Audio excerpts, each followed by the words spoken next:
So today we're opening up my box of vintage JOFA leg pads. I've got my RVHS shirt on, so let's go check it out.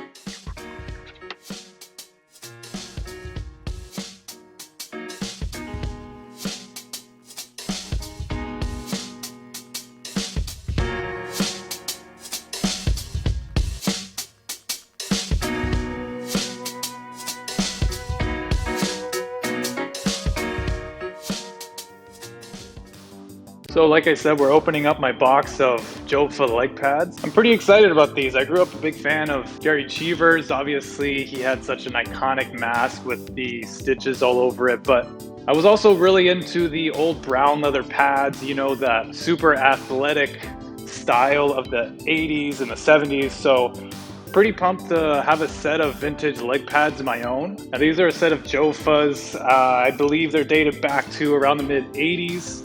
JOFA, though, has a pretty interesting story, which I'll dive into later. But let's open this thing up and see what these babies look like.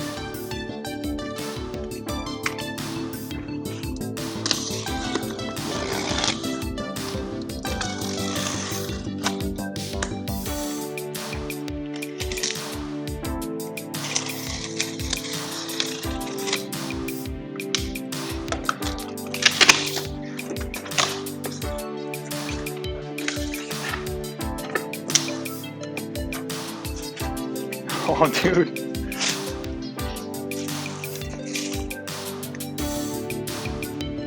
Yeah, these things are cool. So many buckles.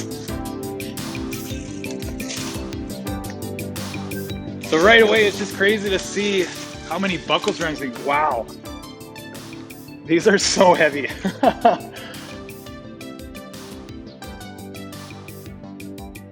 Old school pads are traditionally known to be super heavy, and I can't imagine guys wearing these on a regular basis, especially after they get wet. You know, these are heavy already, so I'll be interested to see how heavy they are when they start getting wet. You get them on the ice. But I mean, right away, we got 1, 2, 3, 4, 5, 6 buckles here, all leather straps. I mean, all along the back, it's just completely open. Like, there's no flaps here at all. So it's definitely crazy to see the difference between the vintage pads and the more modern pads. Again, just a bunch of leather straps back here. I mean, these are super soft too. Holy cow.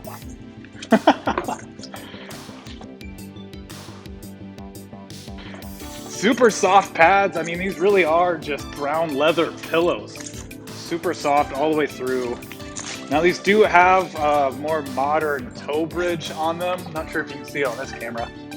But this looks to be a modification. Maybe the person before put these on themselves. But this is going to be something that I'll be used to. Kind of a more modern setup with the laces coming out of here.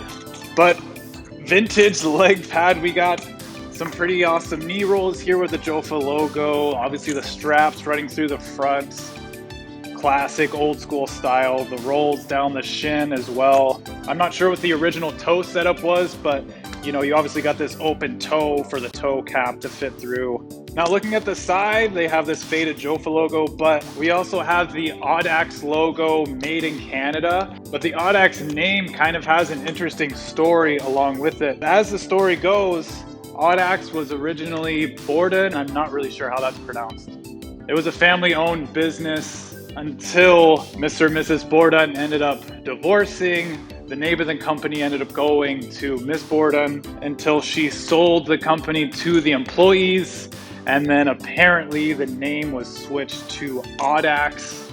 And Audax continued making pads for JOFA until the contract expired. It went to Vaugh for a very brief amount of time because right around then, towards the end of the JOFA era, when CCM ended up buying out JOFA and everything became CCM. So these pads, like I said, dated to about the mid 80s, about 84, 85, 86 maybe. So these would have been one of the last sets of pads built by Audax before JOFA ended up going to Vaugh for a brief amount of time. Now I do see here it's March 34s.